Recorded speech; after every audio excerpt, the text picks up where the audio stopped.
जालना जिल्ह्यातील बदनापूर तालुक्यातला वाला सोमठाणा परिसर, तिथे शेती हेच मुख्य काम आणि लोकांचे जीवनही त्याच भोवती फिरणारे. तिथेच राहत होता परमेश्वर राम तायडे. सोमठाणा गावातील साधा शांत स्वभावाचा तरुण, कष्टाळू, घरकुल सांभाळणारा आणि आयुष्य ज्या गतीने जातंय तीच योग्य असं मानणारा. त्याचे वडील रामनाथा तायडे गावात नावलौकिक असलेले मेहनती शेतकरी. परमेश्वरचं लग्न मनीषा या गावातल्या मुलीशी साध्या पद्धतीने झालं होतं. मनीषाचे सौंदर्य तेजस्वी होतं, पण तिची महत्वाकांक्षा त्याहून तेजस्वी. परमेश्वर मात्र कमी शब्दात जगणारा माणूस. काम, घर आणि कुटुंब हाच त्याचा दिनक्रम. घरातलं वातावरण वरवर शांत दिसत असलं तरी आतून मात्र एक वेगळंच वादळ वाहत होतं. परमेश्वरचा लहान भाऊ ज्ञानेश्वर वयाने लहान पण स्वभावाने तापट आणि कधी वाटेल तिथे चुकीचे निर्णय घेण्याची सवय असणारा. मनीषा आणि ज्ञानेश्वर यांच्यामध्ये हळूहळू नातं वाढत गेलं, जे कधीच वाढायला नको होतं. दोघांना वाटलं की कुणालाच काही कळणार नाही, पण जे काही मनात खोलवर दडवून ठेवलं जातं ते जास्त काळ गुपित राहतच नाही. मनीषाला नवरा परमेश्वरचं साधेपण आवडत नव्हतं.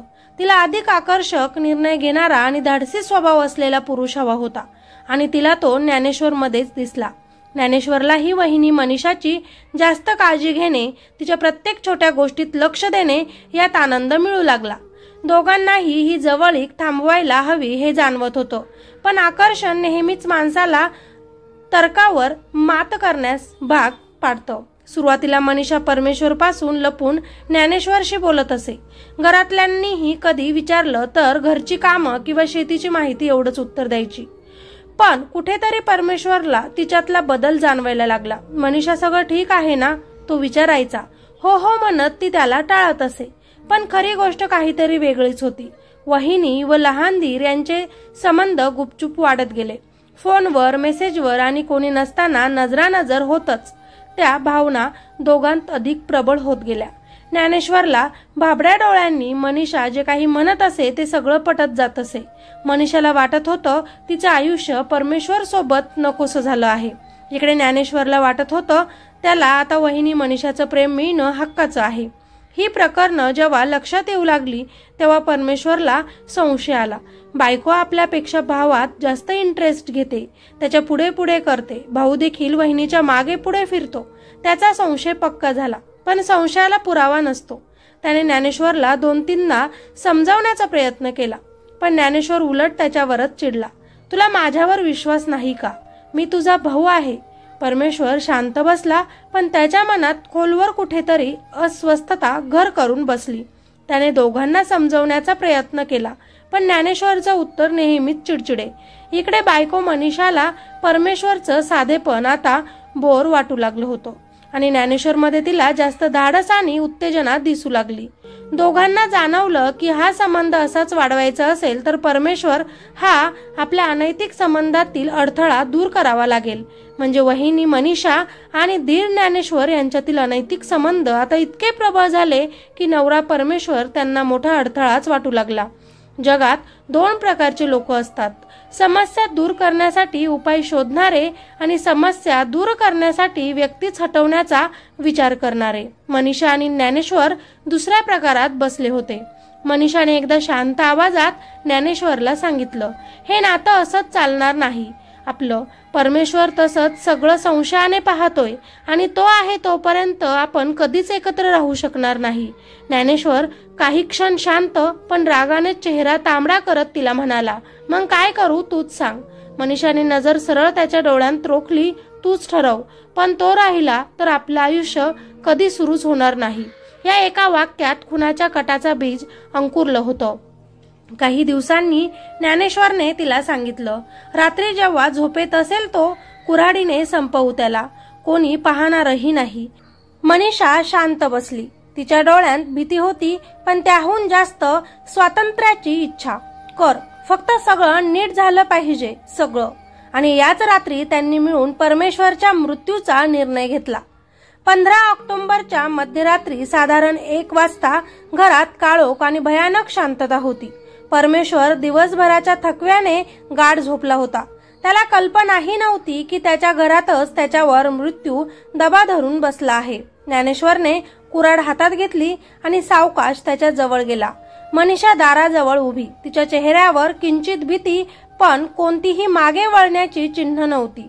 ज्ञानेश्वर हळूहळू परमेश्वरच्या जवळ गेला. त्या रात्री त्याच्या मनात एकही चांगला विचार आला नाही. केवळ द्वेष आणि मनीषाचं प्रेम टिकवण्याची अंधाधुंदी. एका जोराचा वार त्याने आपल्या गाढ झोपेत असणाऱ्या मोठ्या भावावर केला. कुऱ्हाडीचा आवाज खोलीत घुमला. दुसरा वार त्याने थेट त्याच्या चेहऱ्यावर केला. मनीषाने घाईघाईने धरलेलं दार सोडलं आणि आत येऊन तिने परमेश्वरचा गळा आवळायला मदत केली, जेणेकरून तो जिवंत नाही राहणार. काही मिनिटात सगळं संपलं. घरात पहिल्यांदाच इतकी भयान शांतता होती. मृत्यूने भरलेली हवा आणि 2 अपराधी थरथरणाऱ्या हातांनी तिथे उभे राहिलेले. आता पुढे सर्वात मोठा प्रश्न, मृतदेहाचा पुरावा पूर्णपणे नष्ट करणे. दोघांनी मिळून एक मोठा प्लास्टिकचा मुरघास आणला. परमेश्वरचा मृतदेह त्या पोत्यात कोंबला. तोंड दोरीनं घट्ट बांधलं आणि पोत्यात मोठा दगड टाकून ते तलावात फेकायची योजना आखली. रात्रीच त्यांनी मृतदेह दुचाकीवर ठेवला. मनीषा मागे बसली आणि दोघेही निकळज शिवारातील वाला सोमठाणा तलावाकडे निघाले. तलावाच्या काठावर पोहोचल्यावर काही क्षण त्यांनी अंधारात एकमेकांकडे पाहिलं. परत वर येणार नाही ना? मनीषाचा आवाज कंप पावत होता.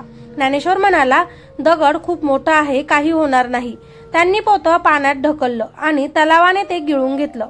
त्यांना वाटलं की गुन्हा कायम पाण्याखाली दडून राहील आपला. पण पाणी कधीच गुपित कायम ठेवत नाही. 2 दिवसांनी 12 नोव्हेंबरच्या सकाळी मासेमारी करणाऱ्या एका व्यक्तीच्या नजरेत पाण्यावर तरंगणारे मोठे पोते भरलं. जवळ गेल्यावर त्याला पाय दिसले. गावभर बातमी वाऱ्यासारखी पसरली. पोलीस धावून आले. पोतं बाहेर काढले असता त्यातील मृतदेह परमेश्वरचा असल्याची ओळख पटली. चेहरा विद्रूप, पण कपड्यांवरून आणि एका अंगठीवरून वडिलांनी हा माझाच मुलगा आहे अशी ओळख पटवली. वडिलांची तक्रार नोंदवण्यात आली आणि तपास जलद सुरू झाला. संशय सरळ घरच्यांवर गेला. मनीषा आणि ज्ञानेश्वर दोघांची चौकशी करण्यात आली. त्यांच्या उत्तरांत विसंगती, नजर चुकवणं, अडखळणं, एकमेकांशी जुळत नसलेली माहिती, हे सगळं पोलिसांच्या लक्षात आलं. काही तासांच्या कसून तपासानंतर ज्ञानेश्वरचं मन कोसळलं. तो रडू लागला आणि कबुली दिली, हो आम्हीच मारलं. तो आमच्यामध्ये अडथळा होता. त्यानंतर मनीषालाही गुन्ह्याची कबुली द्यावी लागली. दोघांना तात्काळ अटक करण्यात आली. गावात खळबळ माजली. लहान दिराचे आपल्याच वहिनीसोबतचे अनैतिक संबंध, सख्ख्या भावाने केला भावाचा खून, बायकोचाही त्यात सहभाग. लोकांच्या मनात अविश्वास, राग, तिरस्कार भरला. तलावात सापडलेलं ते पोतं फक्त मृतदेह नव्हतं, ते एका कुटुंबाच्या उद्ध्वस्त भविष्याचं प्रतीक होतं. परमेश्वरला कधीच कळलं नाही की तो ज्यांच्यासाठी आयुष्य झिजवत होता तेच त्याचे प्राण घेणार आहेत. ज्ञानेश्वर आणि मनीषाला वाटलं होतं की परमेश्वरला हटवलं की आयुष्य स्वर्ग बनेल, पण गुन्हा आयुष्यभर मागे लागणारी सावली असतो. आता त्यांचं भविष्य तुरुंगाच्या भिंतींमध्ये कैद होणार होतं आणि परमेश्वरचे वडील आयुष्यभर एका प्रश्नात अडकून राहणार होते. मी चूक कुठे केली मुलांना वाढवण्यात? कुणावर विश्वास ठेवावा आणि कुणावर नाही? मित्र आणि मैत्रिणींनो, अनैतिक नात्यानं निर्माण झालेल्या अंधविश्वासाने 2 जणांना इतकं आंधळं केलं की त्यांनी एका निष्पाप माणसाचा जीव घेतला. अडथळा वाटणारी व्यक्ती संपवल्याने आयुष्य कधीच सुधारत नाही, उलट ते कायम अंधारात ढकलतं. मनीषा आणि ज्ञानेश्वरचं भविष्य आता तुरुंगाच्या भिंतींमध्ये बंदिस्त होणार. वाईट मार्गाने मिळणारं प्रेम शेवटी नाशाचं कारण बनतं. या घटनेबद्दल तुमच्या प्रतिक्रिया खाली कॉमेंटमध्ये नक्की सांगा. व्हिडिओला लाईक करा आणि चॅनलवर नवीन असाल तर आपल्या चॅनलला सबस्क्राईब करायचं अजिबात विसरू नका. भेटूया अशाच एका नवीन क्राईम स्टोरीमध्ये. तोपर्यंत सतर्क राहा, स्वतःची काळजी घ्या. धन्यवाद.